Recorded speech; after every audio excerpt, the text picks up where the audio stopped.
Welcome back, guys. My name is Patrick. This is the Fanatic Rundown. The Edmonton Oilers coming out of the All-Star break with a devastating loss, 4-0 to the Vegas Golden Knights. I felt the Oilers came out of the gate strong. I really felt the play was going back and forth there in the first. The Oilers had some chances. The Golden Knights had some chances. Smith and Brossoit were both playing well. Then the Golden Knights get an odd man rush. Brett Howden goes in, beats Mike Smith on a shot I'd like Smith to have. Golden Knights are up 1-0. The Oilers were out shooting Vegas at that point. They ended up out shooting Vegas for most of the game. I think it finally ended up with an even 28 shots each, but at the end of the day, it really doesn't matter how many shots you get if you can't put them in. I think the story of tonight was basically really costly turnovers by the Oilers. Tyson Barrie on the ice for two of the goals. The first one gets blocked at the blue line. Riley Smith and William Karlsson go the other way, connect on a shorthanded goal. The Golden Knights go up 2-0. That play is my play of the game tonight. If the Oilers can score on that power play, tie the game 1-1, we're probably looking at a completely different hockey game. I really felt the Oilers just had nothing from that point on. Basically, every bad turnover the Oilers had ended up in the back of their net. The Golden Knights capitalized on all their key opportunities. They were terrific at blocking shots tonight. And of course, Dave Tippett pulled out the blender tonight. The Oilers were coming off a 5-3 victory over the Washington Capitals. Yeah, it wasn't perfect. They blew a 3-0 lead. Washington came back and tied at 3-3. But it was still a win. I didn't really see any reason why Dave Tippett had to mess with the lines going into tonight's game. I didn't mind seeing Puljujärvi with Hyman and Nuge, but aside from that, like Zach Kassian was on the second line. I have no idea what the thinking is there. Zach Kassian has done nothing to deserve a promotion up to the second line.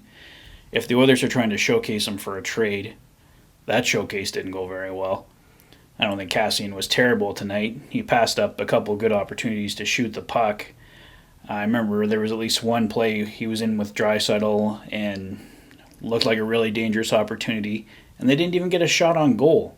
And this is the result we get, a 4-0 loss. Of course, it's got to be to a former Oilers goaltender, right? Because that's just the way it goes. If it's a former Oiler playing, they score. Former Oiler goaltender, shutout, or the Oilers might get one goal. Either way, you know they're going to stand on their head, right? So, I don't even really feel like Brossoit had to stand on his head tonight. He was really good. I'm giving tonight's player of the game to Laurent Brossoit. Brossoit comes in, gets the shutout, so bravo to him. He played well tonight. And of course, we need to talk about Mike Smith. Like I said, I didn't like the first goal. The second goal is a 2-0.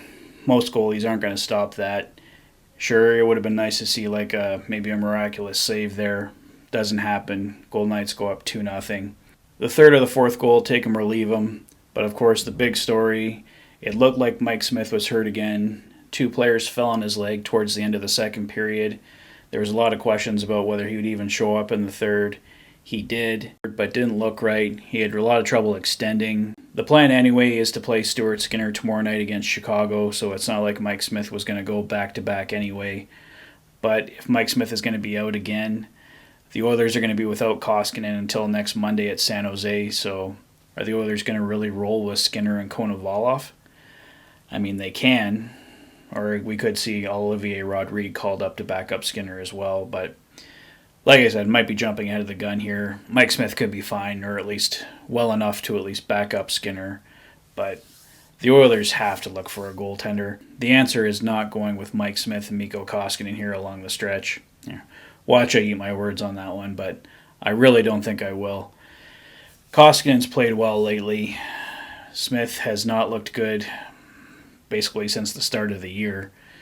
I think he got in 2 games at the start of the year. Those weren't bad, but in the 2 games he came back in December, early December, tonight, Mike Smith has not looked like his former self. And it's hard to come off the shelf and just be that good, but I think last time he was in, he gave up 12 goals, gives up another 4 goals tonight. So Mike Smith just does not look like Mike Smith. He could be injured again. Ken Holland has got to be looking for a goaltender. I know we were talking maybe he could push it to closer to the trade deadline, but I don't know, this first game back from Mike Smith, it's only 1 game. Sure, he could come back the next game and get a shutout, and maybe it's a whole different story we're talking, but Everything I've seen from Mike Smith so far since the start of the year is not giving me confidence that he can be the guy. Mikko Koskinen has shown flashes. He's played really well lately, but even still, I just think there's no question that the Oilers have to look for a goaltender. I'm going to be covering goalies in an upcoming edition of Edmonton Oilers Trade Deadline Primer. You guys can check those out if you haven't checked them out yet. I've covered the forwards and the defense. My next video is going to be on the goalies coming out later this week. And then the following video is going to cover trade targets that the Oilers could look at for their holes on forward, defense, and in goal. So I'll cover that more in depth in an upcoming video. But yeah, it's my opinion, guys, that the Oilers definitely have to go for a goaltender. They can't risk going with Smith and Koskinen. And I don't think putting everything on the shoulders of Stuart Skinner is the answer either. Skinner can come in, play some games for sure, but it's not the time to put all the pressure on him. The pressure should be on Ken Holland, and he needs to find a goaltender for this team. Well, I think that's all for me for tonight, guys. Let me know your thoughts on the game in the comment section below. If this is your first visit to the channel and you like what you see, please consider liking and subscribing for all the latest Oilers content. You've been watching the Oilers Fanatic. Thanks for being a fan. Have a great evening, guys, and I'll see you tomorrow for another edition of the Fanatic Rundown following the Oilers and Blackhawks. Take care, guys, and have a great night.